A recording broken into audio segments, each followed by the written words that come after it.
Hello, કેમ છો બધા? મજામાં થશો? જય માતાજી બધાને. આજે જો આપણે બનાવવાનું છે આખા કારેલાનું શાક, એ રીતે ગ્રેવીવાળું.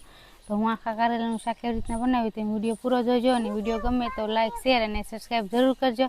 તો હાલો આપણે સ્ટાર્ટ કરીએ આખા કારેલાનું શાક બનાવવાનું.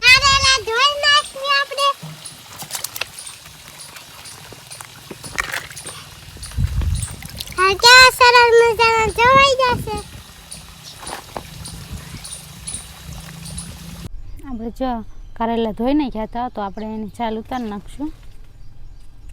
એવી રીતના આછી છાલ ઉતારી નાખવાની.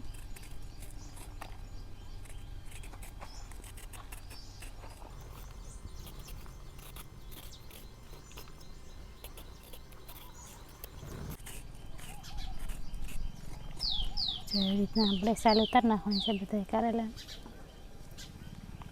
આપણે જે બધા કારેલાને એવી રીતના છાલ ઉતારી નાખી છે, તો આપણે એને અંદરથી જો બીબા હોય કે નહીં, તો બીબા એને કાઢી નાખવાના. કેમ કે આપણે અંદર મસાલો ભરવાનો હોય, એટલે બધા બીબા કાઢી નાખવાના.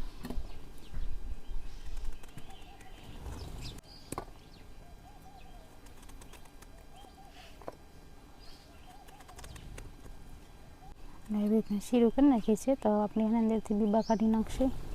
કેમ કે અંદર બફાઈ જાય એટલે પછી આપણે એમાં મસાલો ભરવાનો હોય. બધે બીબા હોય તો મસાલો ન ભરાય.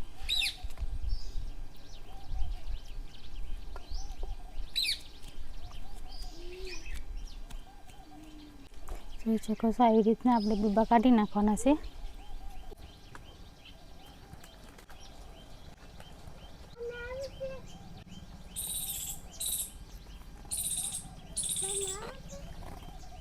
આપણે જેવી રીતના બધાને અંદરથી બિયા કાઢી નાખ્યા છે, જોઈ શકો છો. હવે આપણે બાફા મૂકવાના છે, તો આપણે કુકરમાં નાખી દઈશું.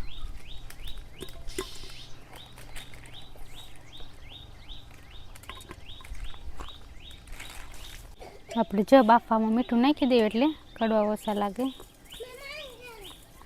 પછી પાણી નાખી દઈશું.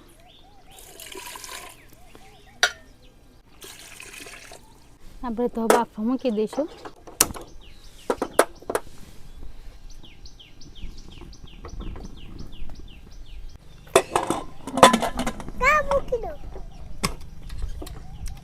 કારેલાના શાકમાં આપણે આ સિંગ અને સવાણું નાખવાનું છે, તો આપણે ખાંડી નાખશું.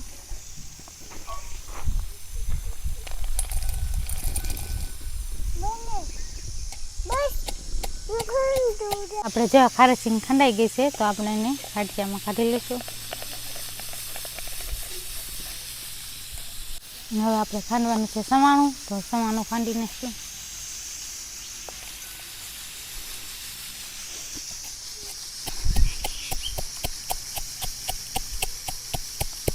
આપણે જો સવાણું પણ ખંડાઈ ગયું છે, એ પણ કાઢી નાખશું.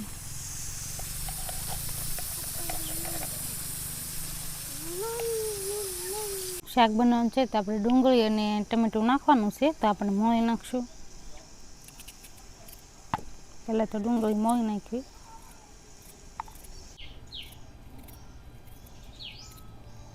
તો આપણે ડુંગળી મળી ગઈ છે, તો ટમેટું પણ મોળી નાખીશું.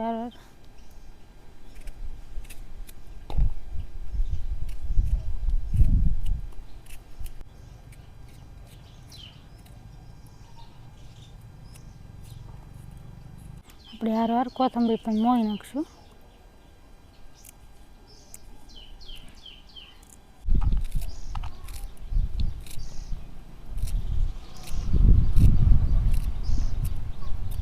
આપણે જો કારેલા બફાઈ ગયા છે, જોઈ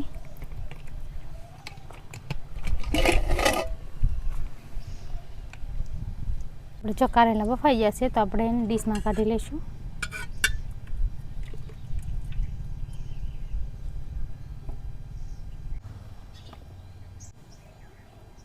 આપણે જો કારેલા બફાઈ ગયા છે, અને આપણે એને મસાલો તૈયાર કરવાનો છે કારેલા ભરવા. તો આપણે શીંગ ખાંડીથી અને આ સવાણું ખાંડ્યું હતું, એ બે આપણે નાખી દઈશું.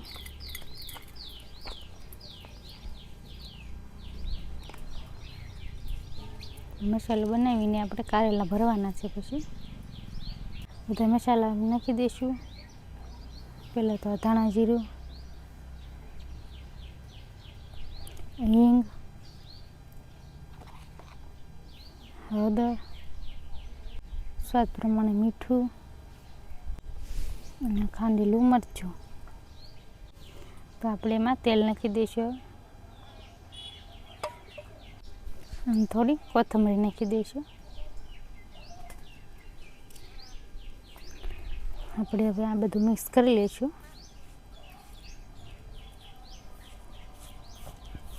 આપણે જો મસાલો બધો કમ્પ્લીટ થઈ ગયો છે, તો આપણે હવે કારેલા ભરી લઈશું. જોઈ શકો છો એકદમ સરસ મજાનો મસાલો બનીને કમ્પ્લીટ થઈ ગયો છે. તો હવે ભરી લઈએ આપણે પાણી હોય આને નીતરતું જવાનું અંદર.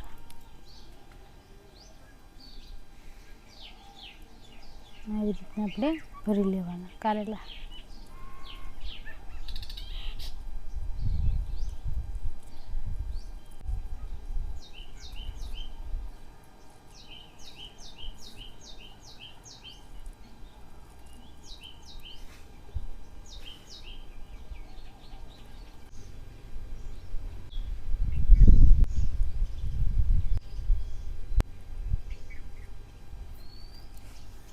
આપણે જો કારેલા ભરીને કમ્પ્લીટ થઈ ગયા છે, તો આપણે હવે એનો વઘાર નાખી દઈશું.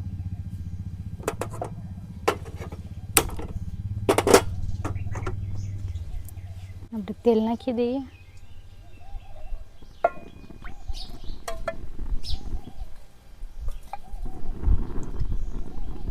પહેલાં તો આપણે રાઈ નાખી દઈશું.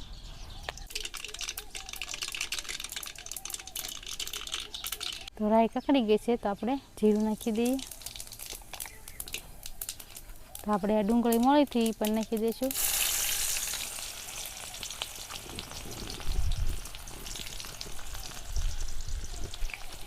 ટમેટા પણ હારે નાખી દઈએ, સડી જાય.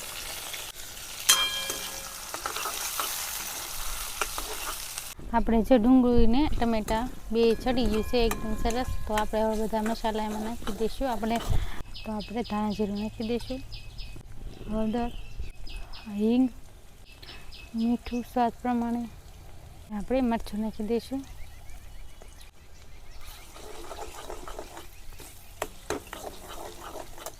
આપણે ગ્રેવી જો સરસ મજાની પાકી ગઈ છે, તો આપણે એમાં કારેલા ભરેલા છે આપણે નાખી દઈશું.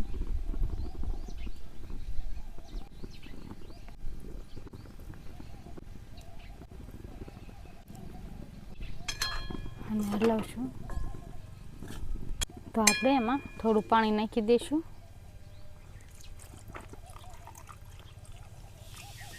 સારી રીતે સડી જાય ગ્રેવી, અને આપણો મસાલો પણ ગ્રેવી પણ જાડી થઈ જાય સડે એટલે. જો તમે ગોળ પણ ખાતા હોય તો તમારે મરચના દાણા પણ નાખી શકો છો, અને ગોળ નાખો તો પણ ચાલે. આપણે 5 મિનિટ માટે ઢાંકી દઈશું, એટલે આપણું શાક બનીને કમ્પ્લીટ થઈ જશે. આપણે જોઈ આપણું શાક બનીને કમ્પ્લીટ થઈ ગયું છે. જોઈ શકો છો એકદમ મસ્તીનું શાક બન્યું છે, ગ્રેવીવાળું.